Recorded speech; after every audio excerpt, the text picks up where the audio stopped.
Naam, mtazamaji wangu, natumai mzima na buheri wa afya popote pale ulipo. Kwa mara nyingine karibu tena katika YouTube channel yetu.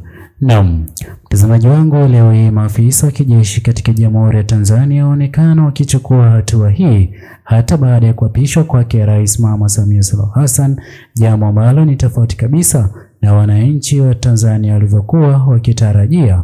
Ila mtazamaji wangu, kabla niweze kukufahamisha zaidi, kwanza kabisa itakuwa vyema iwapo utaweza kuchukua sekunde yako moja kwa hapo kubonyeza maneno yaliyoandikwa subscribe chini ya video hii. Pia ni vyema iwapo utaweza kulike na kushare video zetu ili YouTube moja kwa moja iweze kusuggest video hizi kwa wale wote wanaozidi kufuatilia siasa za Jamhuri ya Tanzania. Naam, mtazamaji, kipindi na wakati ambapo maandamano ya vijana Gen Z yalipoweza kung'oa nanga, sote tuliweza kuona jinsi gani ambavyo kulikuwa na ukaribu mwema kati ya vijana Gen Z pamoja na maafisa wa kijeshi katika Jamhuri ya Tanzania.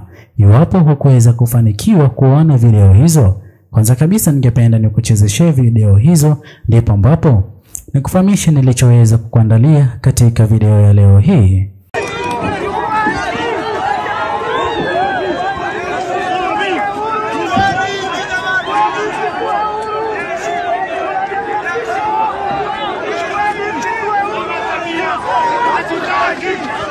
Naam, mtazamaji wangu, natumai umeweza kuona ushirikiano huo mwema kati ya vijana Gen Z pamoja na maafisa wa kijeshi wa Jamhuri ya Tanzania. Ila ni kipi ambacho kiliweza kujiri hadi baadhi ya vijana Gen Z waliokuwa wakiandamana kuaga dunia? Vile vile, mbona matarajio ya wengi kuhusiana na kauli aliyoweza kuizungumzaga hapo awali Captain Tesha haikuweza kufanikiwa ama kutokea, licha vijana Gen Z kuwa katika maandamano mazito ya kupinga Rais Mama Samia Suluhu Hassan, jambo ambalo limeweza kugharimu maisha ya wengi na halijaweza kufanikiwa kwa njia moja ama nyingine. Mtazamaji wangu, hata kuapishwa kwake Rais Mama Samia Suluhu Hassan kumeweza kufanyika katika kambi ya jeshi huko Dodoma. Watanzania wengi wameweza kuita maafisa wa kijeshi wasaliti, ila sio kweli, bali maafisa wa kijeshi waliweza kuwapa muda ama kuwapa nafasi vijana Gen Z kufanya kile walichoweza kukifanya kwa njia moja ama nyingine. Maafisa wa polisi waliokuwa hawajaweza kuvalia nguo za sare ama uniform wanadaiwa kuhusika katika vitendo hivi vya kikatili kutokana na vipande vya video ambavyo vinazidi kusambazwa katika mitandao ya kijamii kwa njia moja ama nyingine. Mtazamaji wangu, hili hapa linazidi kuweka maafisa wa kijeshi katika nafasi nyingine ya kwamba hawajaweza kuhusika katika tukio lolote lile la kudhuru raia wao, bali waliweza kuwapa ulinzi wa kuandamana bila kupinga ama kukosoa chochote kile.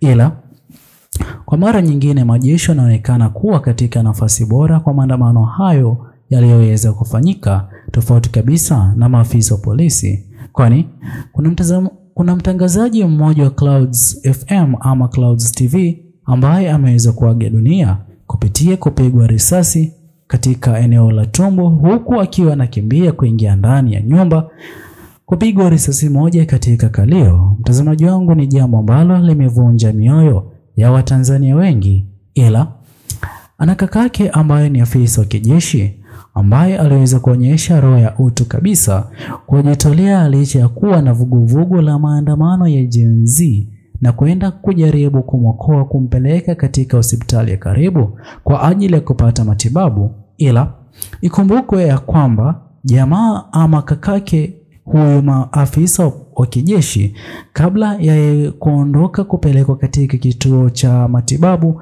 mbeleni aliweza kujaribu kutolewa na waliokuwa wakiishi naye, ila waliweza kulazimika kurejeshwa ndani ya nyumba kutokana na curfew iliyokuwa imeweza kuwekwa na maafisa wa polisi kuanzia saa 12 asubuhi hadi saa 12 jioni, jambo ambalo linaonyesha wazi jinsi ambavyo jeshi liliweza kuwa upande wa kuokoa maisha ya vijana Gen Z ama Mtanzania yoyote yule, tofauti na maafisa wa polisi wanaozidi kudaiwa kutumia nguvu kupita kiasi. Mtazamaji wangu, hatua hii imeweza kuvunja mioyo ya Tanzania wengi, sawia imeweza kuibua mjadala mzito katika mitandao ya kijamii.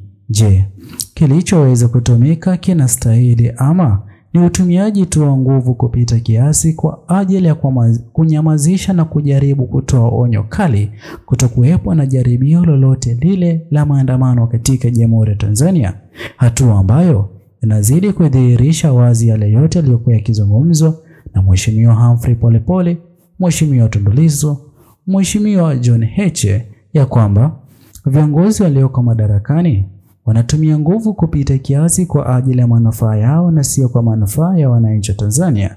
Ni kweli hapa inazidi kudhihirisha wazi kwamba utumiaji wa nguvu kupita kiasi umeweza kutumika, viongozi kurejea mamlakani ofisini, huku vijana Gen Z hawajaweza kufaidika kwa chochote kile, bali kuaga dunia mwisho siku ikiwa ni majonzi kwa Jamhuri ya Tanzania.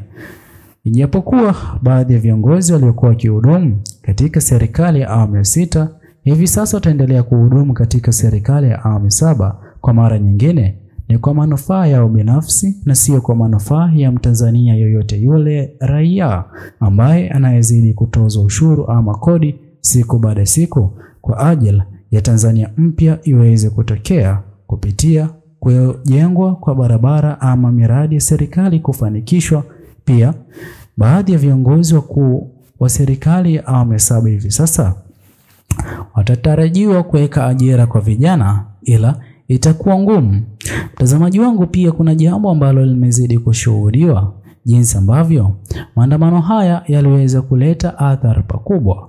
Sote tunashuhudia ama tunafahamu kwamba kuna mwanamuziki maarufu Billnass ambapo duka lake la Nenga Electronics linalofahamika kwa kuuza simu za bei ghali liliweza kuporwa, kuvunjwa na hata kuchomwa, akiingiwa na hasara kubwa sawia na Shishi pamoja na baadhi Shishi Shilole. Wengi wanazidi kuhesabu hasara kubwa hivi sasa.